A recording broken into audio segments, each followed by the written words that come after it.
So I am super excited to get into this video because, as you guys know already, I happen to be a really big fan of the Mario franchise.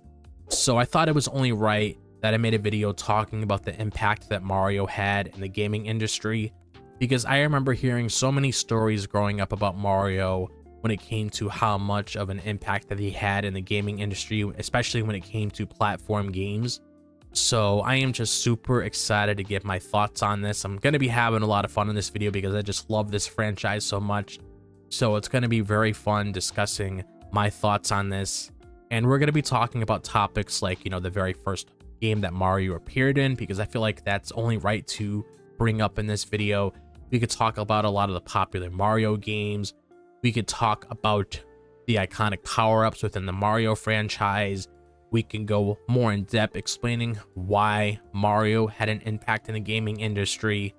And then, of course, we could talk about why Mario is loved by so many people. So I'm super excited to get into this, as you guys could probably already tell. So if you guys have any further thoughts that you guys want to share with me, as always, be sure to let me know in the comment section down below. I would absolutely love to hear it. But like I said before, we want to talk about the very first game that Mario ever appeared in, which was Donkey Kong. And that game came out in 1981. And I wasn't alive around the time when this game originally came out, but I do remember hearing a whole bunch of stories from my parents where my dad ended up going to the arcade all the time, or the laundromat, and he saw the Donkey Kong game there. And he used to put a whole bunch of quarters in it to play the game, because pretty much like the whole point of Donkey Kong is you play as Jumpman, because he really wasn't known as Mario around that time. But you play as Jumpman, you go up these ladders. Every so often you come across a hammer, and you have to reach the very top so you can come across Pauline and Donkey Kong so you can rescue her. But you don't really rescue her right away. The whole level ends up resetting, and then you have a whole different level, all these different kinds of obstacles in your way that you have to go through in order to reach Donkey Kong again. And it was just a very fun game. And it's just crazy to think that one game alone took Jumpman from that Donkey Kong franchise and made him have his own series known as Super Mario Bros. And that's just one of the best things about gaming, is that you can never tell what's going to blow up at any point. And the next thing I want to talk about in this video is like the popular games when it comes to the Mario franchise, because there's so many popular games to choose from. There's the Super Mario Galaxy series, the Super Mario Bros. 2, there's the original Super Mario Bros. And the NES, there's Super Mario World, there's even the Mario Maker games a lot of people enjoy. There's just so many different Mario games out there that are iconic, that left an impact in the gaming industry as we saw the Mario franchise evolve over time. And I almost forgot to mention Super Mario 64, which was the first entry into the 3D Mario game. So it showed a different era of Mario when you had Super Mario World in the early 90s. And then down the line, when you got into like the late 90s, you got introduced to Super Mario 64, which was a 3D Mario game, which is the very first 3D Mario game that we've ever gotten. And it's just crazy to think that, games like that brought Mario to the level that he is now, because I played a whole bunch of those games, like Super Mario Galaxy. I loved it. Very fun game. Mario traveling to different planets, trying to collect all these different kinds of stars so you can eventually beat Bowser in the end to save Princess Peach. Very fun game. You also have Super Mario World, which was my very first Mario game that I've ever played. I remember getting Kate Mario, getting Yoshi, so he could go on my adventure with me, so I could travel through each area of the game, so I could eventually come across Bowser in that castle when he's throwing all those little toy Koopas at me. I could throw them back at him, hit him at his head, and then rescue Princess Peach. And then I remember the memories I shared at Super Mario Bros. 3, where I traveled through all 8 worlds. I went inside Bowser's castle. You eventually come across him. You got to keep dodging each of his attacks, so he eventually breaks a platform and falls all the way through it.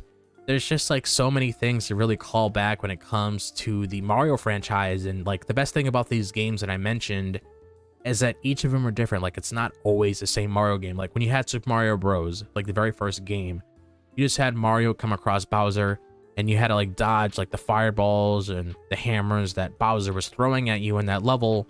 And then once you found an opening, you just had to jump over him and just step on the axe, and that was it. Like, that was just a very easy way to defeat Bowser. But now in these newer games, there's these different strategies that you have to figure out in order to take down Bowser. So it's just very interesting to see the whole concept of the Mario games compared to the first game and the ones that we have now, to see how things have changed over time. And the Mario games that I mentioned are very fun. So if you guys haven't played any of the ones that I mentioned, or haven't played at least one or two of them, I definitely recommend it because you guys are going to have a blast playing those games. Talking about the iconic power-ups in the Mario franchise, I mean, what's the first power-up that comes up when you think of Mario? You think of the mushroom. Mario is like small and he gets bigger. You think of the fire flower, which is the second power-up that you get in the original Mario Bros game, where you start shooting fireballs at Koopas or Goombas or whatever enemies heading towards your direction. You think of those. And then of course you can't forget the iconic star, where you get the star ability and you're just running like crazy, just taking out all these enemies like nothing because you're invincible for a certain amount of time. Also, you got like Cape Mario, so from Super Mario World.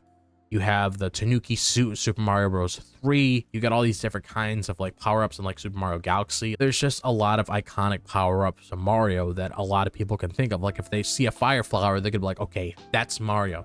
If they see a mushroom, okay, that's Mario. If they see a star, okay, that's Mario. That's just the best thing about Mario. Is like you could just see like a little power-up and you could automatically know what series that is from. And now I want to talk about like Mario's impact on the gaming franchise, because Mario definitely did have an impact on the gaming franchise. And when I talk about that, I mainly want to talk about platform games, because when we look at platform games, a lot of them were inspired by Mario. Like when we see series like Sonic the Hedgehog, that was inspired by Mario. When we see Banjo-Kazooie, that was inspired by Mario. And then we have other series like when we got into the 3D Mario games, they were inspired by like Super Mario 64. So you had like, you know, Crash Bandicoot getting inspired by that. You also had other series adapting into that environment, taking things from Mario but having its own little twist on it. And platform games definitely came a long way, and that's why I'm a big fan of platform games. That's why every time I see a new platform game, I'm like, okay, I definitely know where you got inspired from, because you could definitely tell like there's some elements in there that they took from Mario that they got inspired with. Because it's not a bad thing to be inspired by another franchise, because obviously, you know, I was inspired by other YouTubers to come out here and make my own videos, to interact with a lot of you guys, to express my thoughts and everything. You know, it's not bad to be inspired by something, because if you're inspired by something like Mario and you look at how you want to develop your own platforming game, because nobody said Mario had to be like the only platform game out there, but seeing that Mario is a series that you are inspired by to make your platform game, it makes you think like, okay, I definitely want to go down that direction with that series, because it just seems very fun and I want to adapt that in my own style. Like I mentioned before, you know, Banjo-Kazooie, great example of that in the N64. You could easily tell that gaming franchise was inspired by Mario, because you had Mario traveling through like these different paintings in Super Mario 64. And what did Banjo do? Banjo did the exact same thing. He traveled through these different worlds where he'd get all these different kinds of power-ups, so he could end up making these new puzzles to go into that world and collect all these different kinds of jiggies. You could definitely tell that there was a lot of inspiration from Super Mario 64, because that was a collectathon game, and Banjo-Kazooie is also a collectathon game as well. So if it wasn't for Mario, you wouldn't have gotten all these awesome games that we have nowadays if it wasn't for Mario. So we got to thank Mario for a lot of these awesome games that we have in today's day and age. And also, just talking about the main reason, like why Mario is loved by so many people. I mean, look at Mario. You know how iconic Mario is as a character. That's why a lot of people love him, because when you think of games, like the very first games that you get into, sometimes people get into PlayStation 2.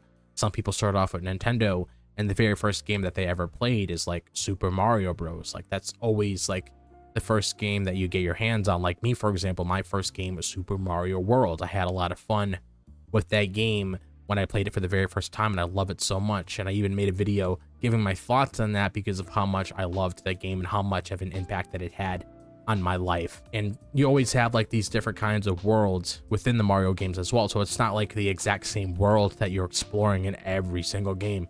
Like it's always a new environment that you're exploring, so it always feels different whenever you run into like these different areas that you never discovered before. So that's also like one of the other reasons why a lot of these Mario games really stuck out, and why a lot of people love these Mario games, is because they're just so unique and they always introduce these new concepts in each and every single game that comes out. And also the games are just fun overall. Like if you just want to sit down and play a fun game for like 4 to 5, 6 hours or so just to pass the time, put in a Mario game, have fun with it. If it's a platforming game, like a 2D platformer, if it's like a 3D game where it's like more open, you could explore the different environments and discover all these secret areas, or travel to these different planets to collect these stars or to collect these moons like you do in the Super Mario Odyssey games. Just go ahead and do it, because the Mario games are just very fun. And a lot of these Mario games are even considered like one of the best games ever. Like Super Mario World to me is considered like the best game ever when it comes to like a platforming game. Like a lot of people consider, depending on what Mario game it is, to be one of the best games of all time. So it just goes to show, you know, how much people love Mario and how much people appreciate Mario, because whenever a new Mario game gets announced, people just go crazy because they just get so excited that they get to play a new Mario game, because the Mario games is just something that you always look forward to whenever a new one comes out. Other than that, that's honestly all I have to really say for this video. So I'm really curious to hear you guys' thoughts on this, like how you guys feel about Mario. How do you guys personally believe Mario impacted the gaming industry? Or if you have any other thoughts on Mario as a whole that you guys want to share with me, be sure to let me know in the comment section down below. Would absolutely love to hear it. And if you guys enjoy this video, be sure to like and subscribe. Really appreciate it. And if you guys want to follow me on my social media, be sure to check out my Twitter, my Instagram, my TikTok, and my Facebook page. All of that is located in the description below. As always, be sure to click on that bell for notifications so you guys are notified whenever I upload a new video. But other than that, I hope all of you guys are having a fantastic day, wherever the day may be, if it's the daytime, the nighttime, or the evening. And I'll see you guys in the next video. As always, peace out.